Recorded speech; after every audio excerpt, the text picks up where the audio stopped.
Assalamualaikum warahmatullahi wabarakatuh. Bismillahirrahmanirrahim. Alhamdulillahirabbil alamin. Wassalatu wassalamu ala asyrafil anbiya'i wal mursalin wa ala alihi wa sahbihi ajma'in. Amma ba'du. Segenap para alim ulama, para habaib, para masyayikh, para kiai, saya mohon maaf tidak menyebutkan nama beliau satu persatu, tetapi tidak mengurangi rasa hormat dan takzim kita kepada beliau-beliau pengurus Hayatus Shofwah yang saya muliakan, pejabat-pejabat pemerintah yang hadir, para kiai, para alim ulama, hadirin sekalian yang berbahagia. Ini MC-nya salah karena menyebut mauidhah hasanah. Ini kebiasaan ketemu saya di Jakarta. Kita habib di musholla, di masjid di Jakarta itu boleh mauidhah hasanah.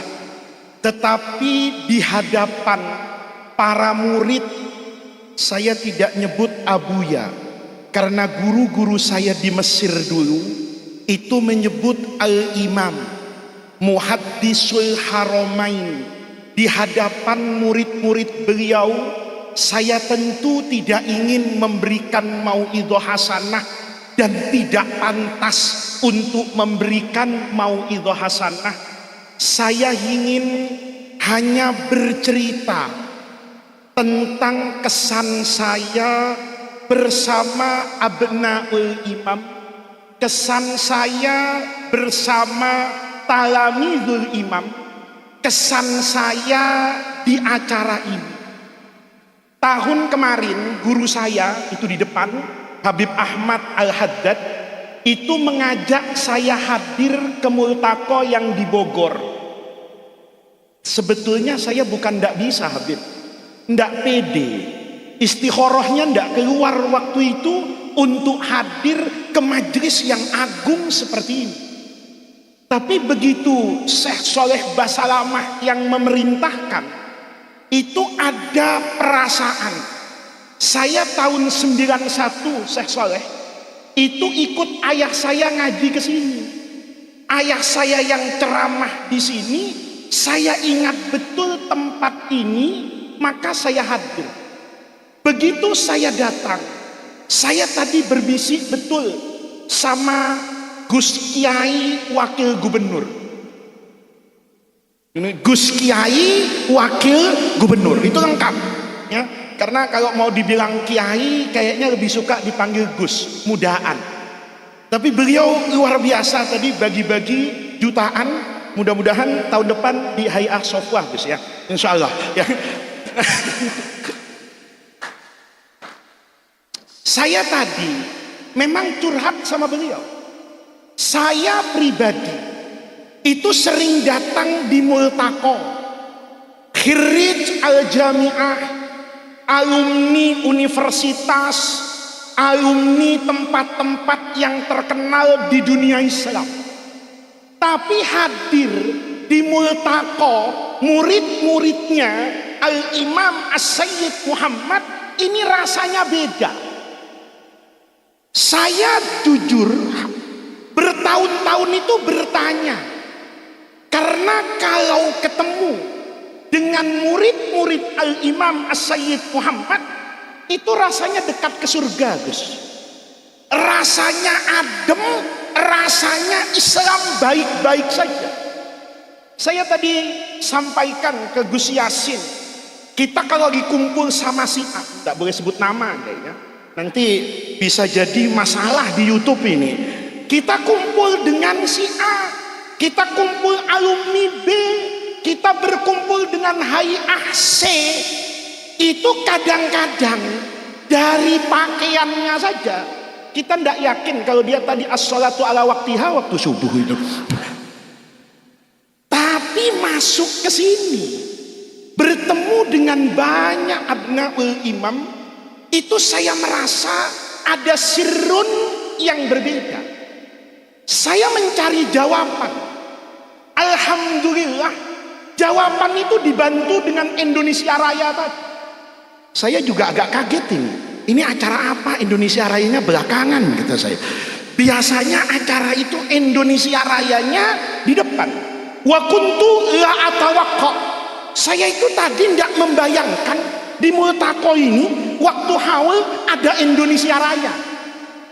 Ini kayaknya haul yang jarang, Habib. Ada Indonesia Rayanya, ya. Dulu Habib Salim di Cawang Bawah itu satu-satunya maulid yang pakai Indonesia Raya. Itu saya tadi begitu mendengar Indonesia Raya, itu seolah-olah dapat ilham. Lagu itu tadi berpesan kepada anak bangsa, bangunlah jiwanya, bangunlah badannya. Jangan kau bangun badan anak bangsa ini. Dia tidak akan menjadi bangsa yang membanggakan di antara bangsa dunia kalau tidak membangun jiwa. Bayangkan kalau bangunan itu bangunan cuma badan, kayak rumah sakit itu, gedungnya bagus-bagus, pakai AC, bersih, higienis, kadang-kadang susternya cantik. Nah, yang ketawa itu pengalaman ngelirik di rumah sakit itu. Ya, saya pikir di EH Sofwah nggak ada yang ngelirik suster, ya. Ternyata ada juga. Ya. Gedungnya bagus, dokternya ganteng, susternya cantik, bersih, higienis, warnanya putih. Tapi tidak ada dari kita yang pernah masuk rumah sakit itu bermimpi dan bercita-cita untuk masuk rumah sakit. Kalau kita umroh masuk Zam-Zam Tower itu rasanya milih-milih hotel gitu. Begitu tahu yang wajahnya itu mutajihah ilal Ka'bah, itu kita kadang-kadang berpikir, kapan saya bisa ke situ lagi? Tapi rumah sakit tidak ada. Biar gedungnya bagus, sarananya bagus, tapi kita tidak pernah mau masuk rumah sakit karena isinya orang. Bangsa ini kadang-kadang begitu. Mobilnya bagus, tapi habis nyolong APBN. Ya, itu wakil gubernur yang di sana. Ya, kalau di Jawa Tengah, insya Allah Hizbut Nasornya mantap. Ya. Sudah dijaga insya Allah. Kita kadang-kadang melihat pendidikannya bagus, gelarnya mengagumkan, tapi ilmu itu jangankan menghidupkan orang lain, hidup pada dirinya sendiri tidak. Saya tadi begitu lihat lagu Indonesia Raya, itu saya tersadar Al-Imam Muhammad bin Alawi Al-Maliki itu yurabbi al-arwah, yang dikedepankan itu membangun jiwa, mendidik jiwa. Ini karena tadi Syekh Soleh mengatakan al-afkar, saya terusin. Apa buktinya? Sederhana, saya cerita sebentar. Di antara anak Kiai Sukron yang ngajinya nggak hatam tuh saya. Anaknya Kiai Sukron itu yang paling nakal itu saya. Kemarin saya ceramah di pesantren Nurul Jadid di Paiton. Kiai Zuhri itu cerita, saya belum naik ke mimbar. Gus, dulu abahnya kesini tahun 80. Oh iya Kiai, itu bawa anak laki-laki, nakalnya luar biasa. Itu saya Gen Z itu kena mental saya itu. Anak laki-laki yang sering diajak Kiai Sukron Makmun itu kan saya, kata saya. Maka begitu saya ceramah, saya kenalkan Kiai Zuhri, mohon maaf, anaknya Kiai Sukron yang dulu kecil nakal di Nurul Jadid, inilah sekarang Al-Mukarram yang mau Idul Hasanah, kata saya. Jadi saya itu di antara anak Kiai Sukron itu yang ngajinya nggak hatam tuh saya. Tapi setiap hataman ikut. Hebat ya. Karena dulu ayah saya di era 80, 90 itu kiai Jakarta bila munafis. Tidak ada saingannya itu. Kalau hataman di Lirboyo, hataman di Kerapia, hataman di tempat Kiai Azaim di Sukorejo, itu saya diajak. Bahkan boleh tidak sekolah itu. Sudah kamu tidak usah sekolah, kata ayah saya. Ikut aja. Jadi saya itu tidak pernah hatam kitab, tapi ikut hataman jadi kiai. Jadi kalau Anda sudah hatam kitab, tidak jadi kiai, itu namanya takdir. Ya. Jadi saya kecil itu disuruh sama ayah saya itu ikut hataman. Pesennya cuma satu. Saya ini dikasih nama sama ayah saya itu Faiz. Dulu saya lahir itu nama saya bukan Faiz. Nama saya itu Adib. Ayah saya itu cinta bahasa Arab, ngajar balaghah. Kepengen anaknya itu hatinya lembut jadi sastrawan, maka saya dinamakan Muhammad Adib.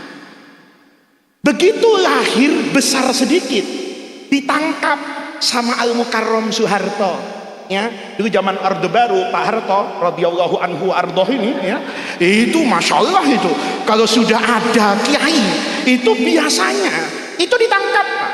Ayah saya ditangkap, hitungannya itu salah masuk penjara. Tapi hakimnya itu dapat hidayah Pak. Di era itu tahun 70-an, ayah saya itu divonis bebas keluar. Maka nama saya itu dirubah jadi Muhammad Faiz. Faiz itu menangan dan beruntung. Jadi mohon para kiai, walaupun saya kalah ilmu, tapi jangan coba-coba lawan saya ya. Karena Faiz itu bahasa Arab, bahasa Jawanya bejo. Jadi jangan coba-coba lawan orang bejo ya. Itu pasti tidak benar. Saya ini kepengaruh nama. Jadi dari kecil saya itu suka berdebat sama ayah saya. Saya ini santri, tapi santri yang sami'na wa pikir-pikir ya. Kalau santri Jawa Timur itu sami'na wa atokna. Saya kalau dengan ayah saya dari kecil itu suka berdebat, suka bantah. Kecuali satu, nanti yang ada hubungannya dengan Said Muhammad. Kecuali satu, kata ayah saya gini, besok kamu datang ke pesantren A, saya cuma minta satu.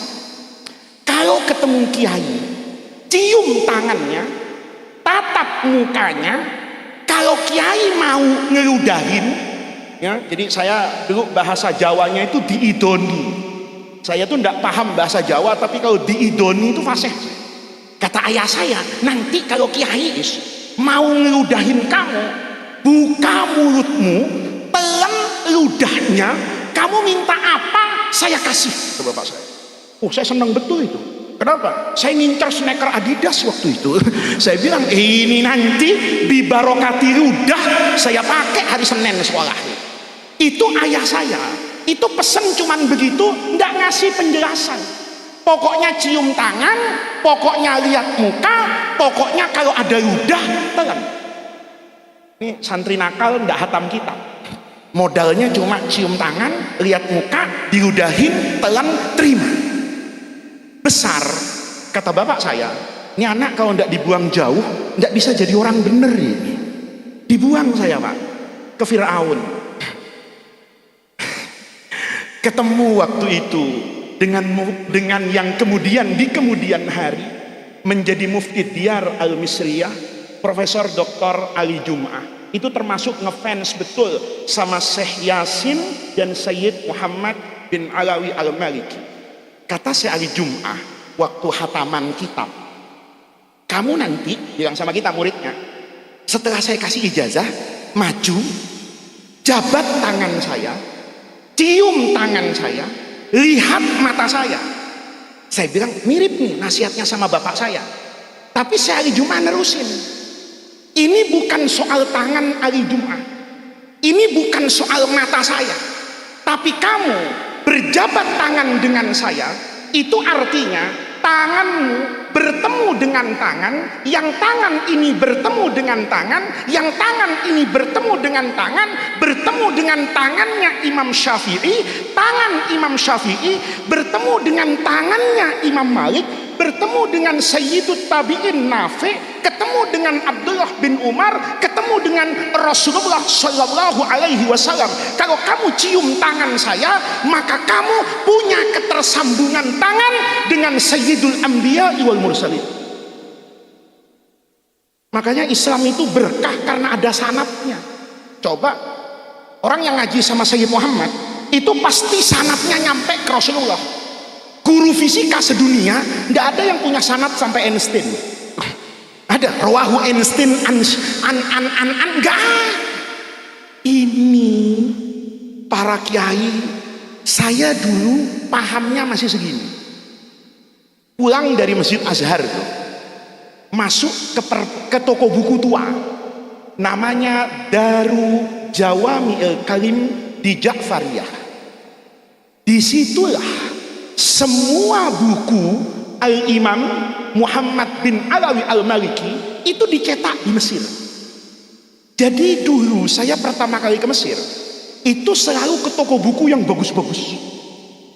Saya kemudian punya teman pengamal tarekat Sadiliyah. Dia bilang sama saya, kita ke toko buku yuk. Toko buku apa kata saya? Toko buku yang terkenal di Kairo, saya udah pernah masuk semua. Ensiklopedia fikih, ijtihad an-nawawi, semuanya saya baca. Kata beliau, ini maktabah jurusannya beda. Bukan jurusan untuk orang itu jadi profesor, bukan untuk jadi doktor, bukan untuk dapat gelar. Tapi kalau masuk ke maktabah itu bisa jurusannya jurusan husnul khotimah. Masya Allah, dengar jurusan husnul khotimah, saya penasaran. Begitu masuk, itu maktabah Daru Jawami'il Kalim di Ja'fariyah, itu hampir semua mu'allafat Sayyidul Imam Muhammad bin Alawi Al-Maliki itu dicetak. Waktu itu tangan saya itu ngambil buku Mafahim Yajibu Antusohah, karena sehari Jum'ah punya buku mirip itu, namanya Al-Bayanul Qawim Litashihi Ba'dil Mafahim.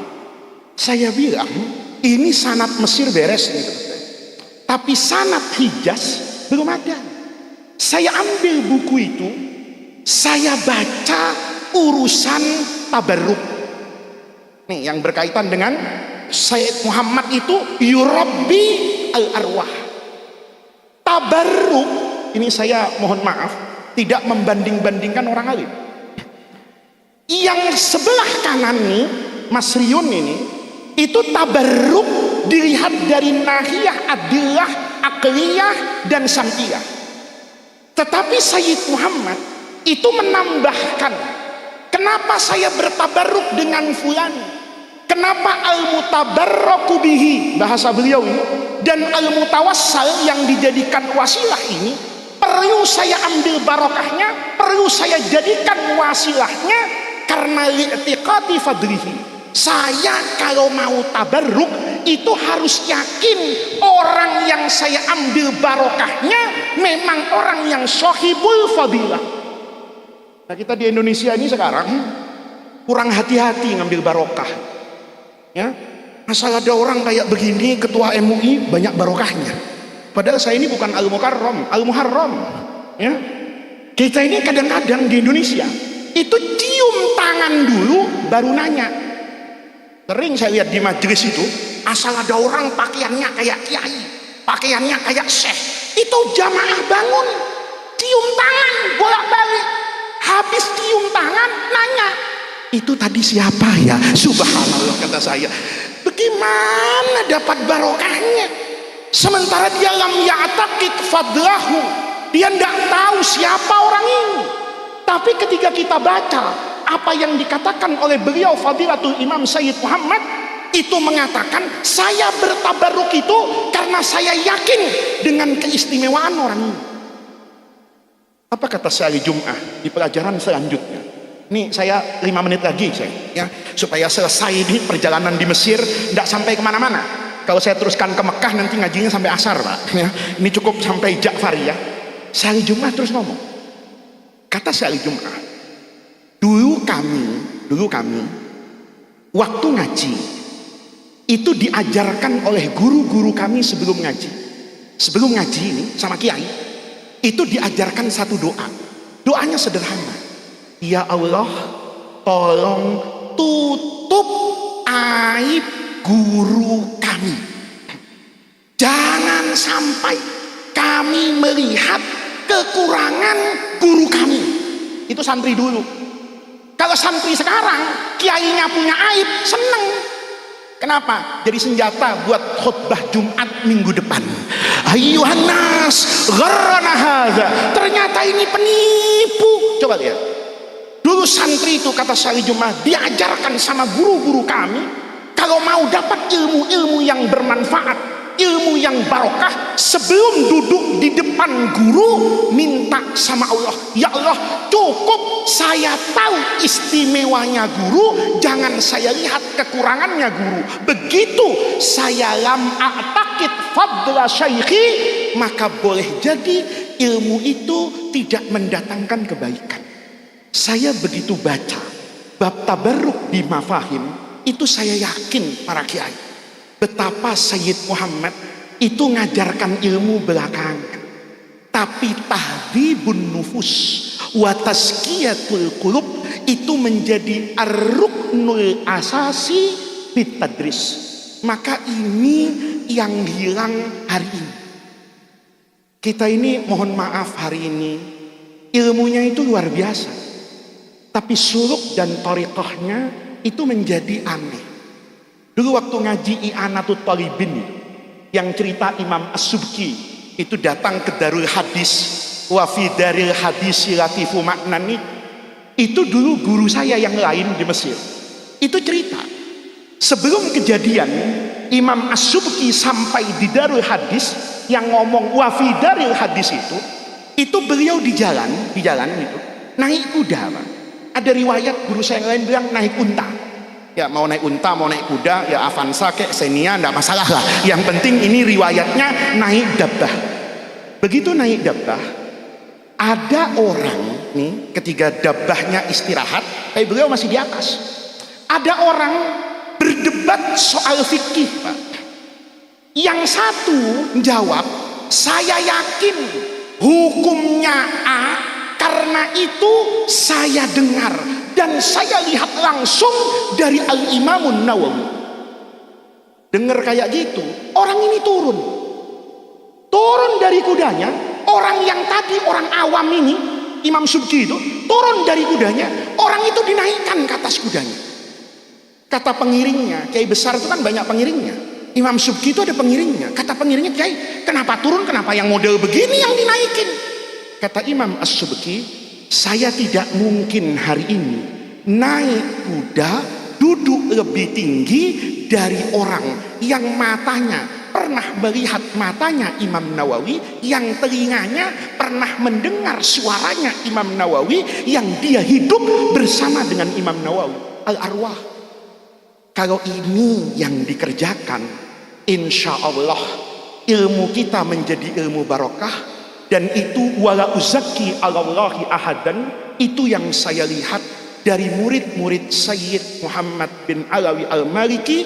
Mereka kalau berkumpul itu saya yakin bahwa mereka adalah hamalatu liwa'il imam. Mereka adalah orang yang menjaga dan melestarikan ilmu beliau, baik itu ilmu secara teoritis maupun ilmu dalam suluk sehari-hari.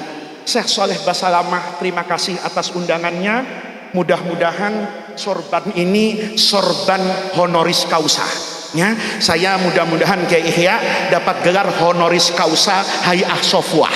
Ya, ini tentu lebih mahal, Pak, dari gelar akademis, karena sorban ini pasti bersambung dengan sorbannya Sayyid Muhammad bin Alawi Al-Maliki dan tentu kepada guru-guru beliau. Terima kasih atas undangannya. Saya mohon maaf atas ketidaksopanan dan ketidakpantasan saya. Mudah-mudahan Allah jadikan jam'ana hadza jam'an marhuma wa tafarruqana min ba'dihi tafarruqan maksuma. Rabbana atina min ladunka rahmah wa hayyi lana min amrina rasyada. Allahumma la tahrimna khaira ma indaka li syarri ma indana. Kurang lebihnya saya mohon maaf. Wallahu muwaffiq ila aqwamit thariq. Wassalamualaikum warahmatullahi wabarakatuh.